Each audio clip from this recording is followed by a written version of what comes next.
Hello everyone. आज हम इस वीडियो में थ्योरम नंबर 3 मैट्रिसेस सीरीज़ का ये थर्ड थ्योरम है जो मैं इस चैनल पे अपलोड कर रही हूँ।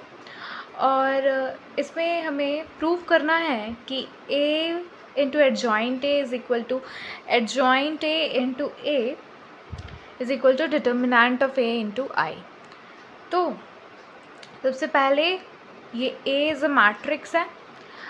आपको A मैट्रिक्स के साथ एडजॉइंट ऑफ A का मल्टीप्लिकेशन करना है, तो वो जो हमें वैल्यू आएगा वो सेम होगा एडजॉइंट A इंटू A का, ठीक है।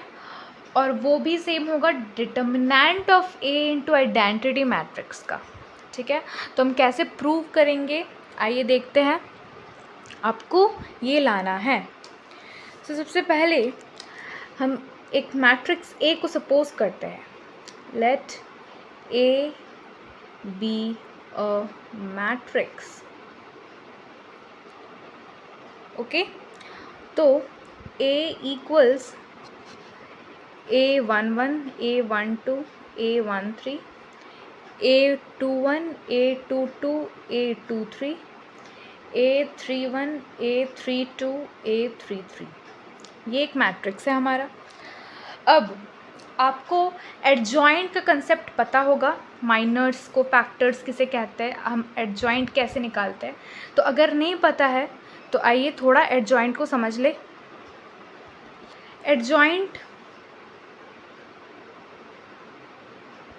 एडजॉइंट ऑफ ए निकालने के लिए हमें तीन चीज़ ज़रूरी होता है। सबसे पहले तो माइनर्स का कंसेप्ट जानना, सेकंड है को फैक्टर का कंसेप्ट जानना, और थर्ड है ट्रांसपोज, ठीक है। एक मैट्रिक्स है 3x3 का, A11 A12 A13 A21 A22 A23 A31 A32 A33, ठीक है। तो माइनर किसे कहेंगे?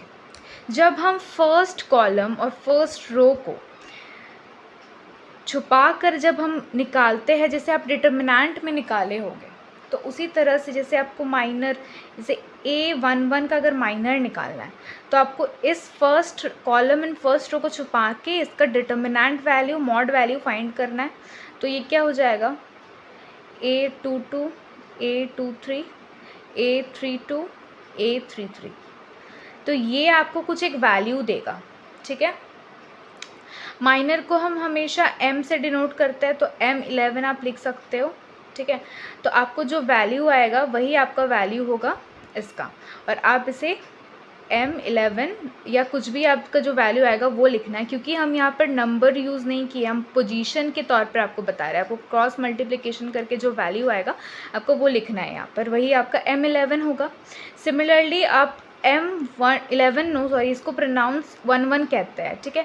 सिमिलरली आप जब 12 फाइंड करोगे तो M12 क्या है, इस कॉलम और इस रो को छुपा के क्या होगा, A21 A23 A31 A33, ठीक है। इसको भी जैसे सॉल्व करते हो क्रॉस मल्टीप्लिकेशन करके आपका M12 आ जाएगा। सिमिलरली आप M13 निकालोगे थर्ड कॉलम और थर्ड रो को छुपाकर, तो क्या आएगा, A21 A22 A23 A32। अगर आपको एडजॉइंट आता है निकालना तो आप इस पार्ट को प्लीज़ स्किप कर दीजिए, या आप 2x की स्पीड में देखिए, तो इसका वैल्यू आ जाएगा। तो ये हमारा माइनर्स होता है। अब को फैक्टर क्या होता है ना, को फैक्टर में यही होता है कि आप को फैक्टर से आपको साइन दिमाग में आना चाहिए। अब साइन में या तो प्लस होगा या तो माइनस होगा, ठीक है। तो आपको कौन सा जगह में प्लस लगाना है, कौन सी जगह में माइनस लगाना है, आपको वो ध्यान में आना चाहिए।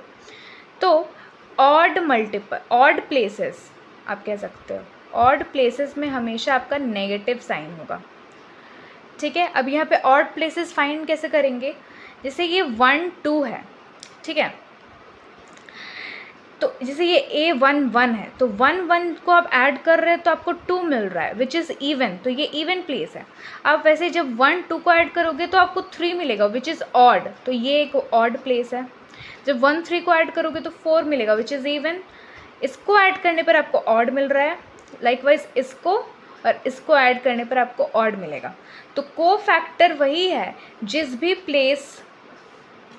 प्लेस में ऑड है, ऑड प्लेसेस में हमें खाली आगे माइनस लगा देना है। जैसे यहाँ पे हम M12 निकाले हैं, को फैक्टर इसका हो जाएगा, मतलब को फैक्टर को C से डिनोट करते, तो को फैक्टर इसका क्या हो जाएगा, माइनस ऑफ M12। तो आपका जो भी वैल्यू आएगा उसके आगे आपको खाली क्या करना है, माइनस का साइन लगाना है। सिमिलरली जब आप ये M21 निकालोगे तो को फैक्टर में क्या हो जाएगा, माइनस ऑफ M21 हो जाएगा। ये आपको समझ आना चाहिए, ठीक है। आपको बात समझ आ गई। अब ये सब एक एक करके निकालने के बाद जब M12 M21 M22 M23 अब निकाल लोगे, ये फर्स्ट रो का था, ये सेकंड रो का है, वैसे ही आप थर्ड रो का निकालोगे M31 M32 M33, ठीक है, ये थर्ड रो का। और उसी की तरह आपको को फैक्टर्स भी निकालना है। क्या करना है, आप जो भी वैल्यू आएगा उसको खाली जिस भी ऑड प्लेसेस है उसमें माइनस का साइन लगा देना है, ठीक है।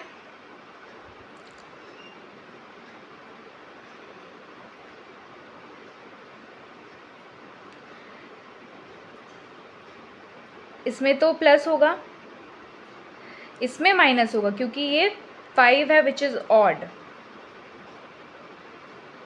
ठीक है।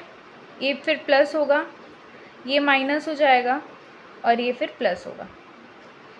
अब आपका फाइनल में जो आएगा उसमें अब आप देख सकते हो, अब आपका जो वैल्यूज़ आया है, आप जो ऑलरेडी एक अज्यूम जो आपको क्वेश्चन में गिवन था मैट्रिक्स ए, आप जब उसका माइनर्स और को फैक्टर्स निकाल लोगे तब आपको फिर से वो मैट्रिक्स बनाना है, ठीक है। जब आप फिर से वो मैट्रिक्स बना लोगे, मतलब अब इस बार आपको A11 की जगह A11 का वैल्यू नहीं, जो M11 आया है उसका वैल्यू डालना है, ठीक है। फिर M12 की जगह आपका A12 नहीं डालना है, जो M12 है, और उसके बाद भी क्योंकि ये माइनस है तो को फैक्टर माइनस रहेगा। वो सब चेंजेस करने के बाद आपका जो आएगा वैल्यू उसको करना है ट्रांसपोज। अगर आपको ट्रांसपोज नहीं पता है किसको बोलते हैं, आप प्रीवियस वीडियो में जाकर देखिए। जब आप वो मैट्रिक्स का ट्रांसपोज करोगे, मतलब रो को कॉलम में या कॉलम को रो में चेंज करोगे, तब जो आपका वैल्यू आएगा, जब जो आपको मैट्रिक्स आएगा उसी को हम लोग कहेंगे एडजॉइंट ऑफ ए। मतलब A11 A12 A13 A21 A22 A23 A31 A32 A33, ठीक। तो अब एडजॉइंट ऑफ ए क्या करना पड़ेगा, इसके लिए जो हमारा जो ट्रांसपोज है, मतलब इसका जो ट्रांसपोज होगा ना, अब ट्रांसपोज का तो जैसे रो को कॉलम में चेंज करेंगे, कॉलम को रो में चेंज करेंगे, तो हम क्या कर रहे हैं, ये पूरा जो रो है उसको कॉलम की तरह लिखेंगे और इस पूरे कॉलम को अब रो की तरह लिखेंगे। यानी आप ऐसे लिख सकते हैं A11 A12 A13 A21 A22 A, this will be A23 and this is going to be A31 A32 and this is A33. So this is your adjoint A in general form. Okay, so अब हमारा जो ये adjoint A है, हमारा जो हम theorem में चलते हैं, ए हमारा ये है, एडजॉइंट ए हमारा क्या है जो हमने पीछे लिखा। अब आपको क्या है ना, ऐसे इतना लंबा तो आप निकालोगे नहीं, तो आपको याद रखना पड़ेगा, ठीक है। सिंपली आप याद रखिएगा जनरल फॉर्म एडजॉइंट ए का कि ये A11 होता है, हम उसको लिख ले रहे जल्दी से। ऑल राइट, तो हमने ये लिख लिया है। अब आपको क्या करना है, you have to do the matrix multiplication here. You can either solve A into adjoint A or adjoint A into A, it's your wish. You can take first row or second column according to your convenience. अब first का रो लीजिए, second column लीजिए, आप जैसे matrix multiplication करना जानते हैं आप कीजिए। तो ए एडजॉइंट ए मैं भी मल्टीप्लाई कर रही हूँ। इट्स बेटर कि आप पॉज करके देखिए वीडियो, आप पॉज करके खुद से मैट्रिक्स का मल्टीप्लिकेशन कीजिए, फिर आप आइए, फिर देखिए, चेक करिए।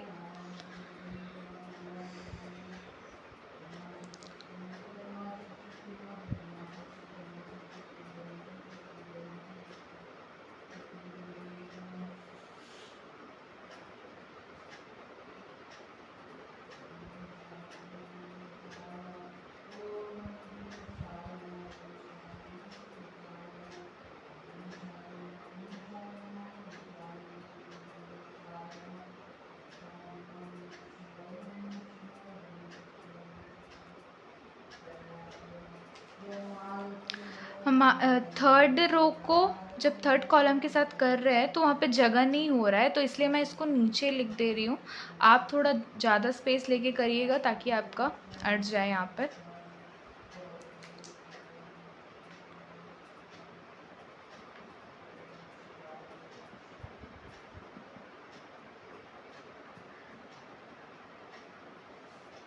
अब हम सेकेंड रो को करेंगे।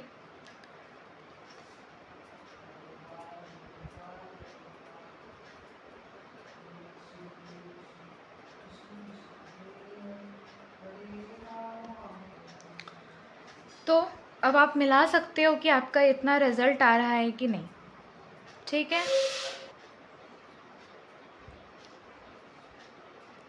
अब मैं आपके साथ एक प्रॉपर्टी डिस्कस करने जा रही हूँ।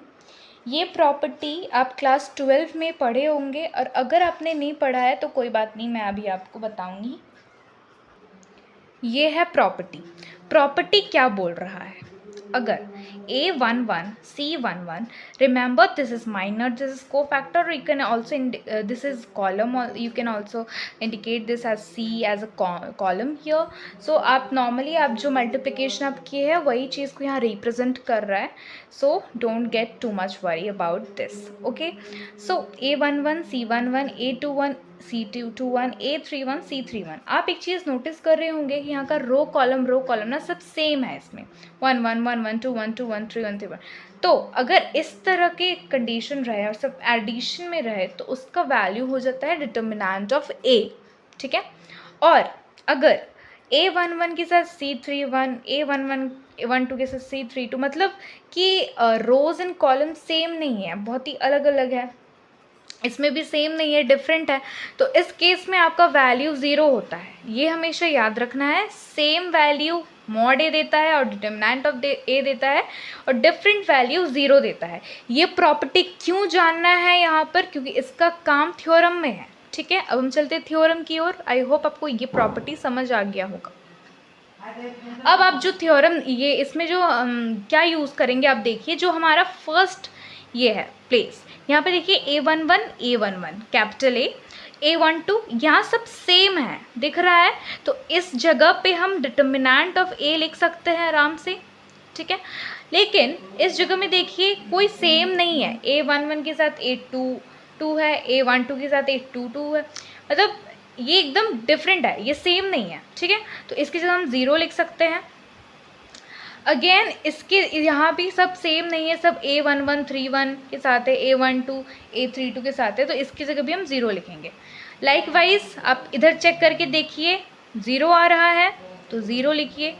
इधर चेक करने पर आप देखिए सब सेम है, A21 21 22 22 3 23 23। अगर आपका खुद मल्टीप्लिकेशन में कुछ गड़बड़ी होगा तो ये आपका प्रॉब्लम, आप मल्टीप्लिकेशन ठीक करिए, बाकी आंसर तो आपका यही आएगा। तो यहाँ पे मॉड ऑफ ए आएगा, यहाँ 0 आ जाएगा। लाइकवाइज यहाँ 0 आएगा, यहाँ भी 0 आएगा, और यहाँ मॉड ऑफ ए आएगा। तो हमारे पास a इंटू एडजॉइंट ऑफ ए का वैल्यू इतना आया। अब इसमें से हम क्या करेंगे ना, determinant of A we will take as a common here. So हमारे पास लेफ्ट क्या रहेगा, इसके जगह 1 हो जाएगा, इसके 0 0, यहाँ 0 हो जाएगा, यहाँ 1 अगेन 0, ये 0 0 अगेन 1, ठीक है। तो हम यहाँ डिटर्मिनेंट ऑफ ए इनटू ये पूरा एक क्या मिला हमें, ये 3x3 का आइडेंटिटी मैट्रिक्स है, I3 है हमारा। तो I लिखो जनरली में।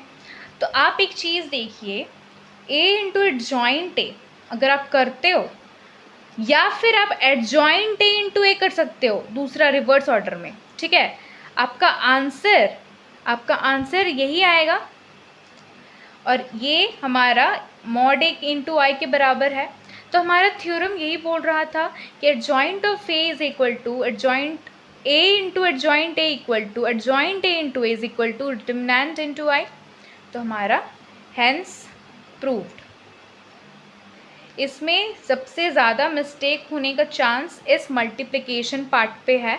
तो अगर आपको एडजॉइंट का कंसेप्ट पता है तो आप ये लिख पाओगे और उसके बाद आप ये लिख पाओगे। ये कैसे लाना है मैंने पहले समझाया एडजॉइंट का कंसेप्ट, तो ये आपका हो गया।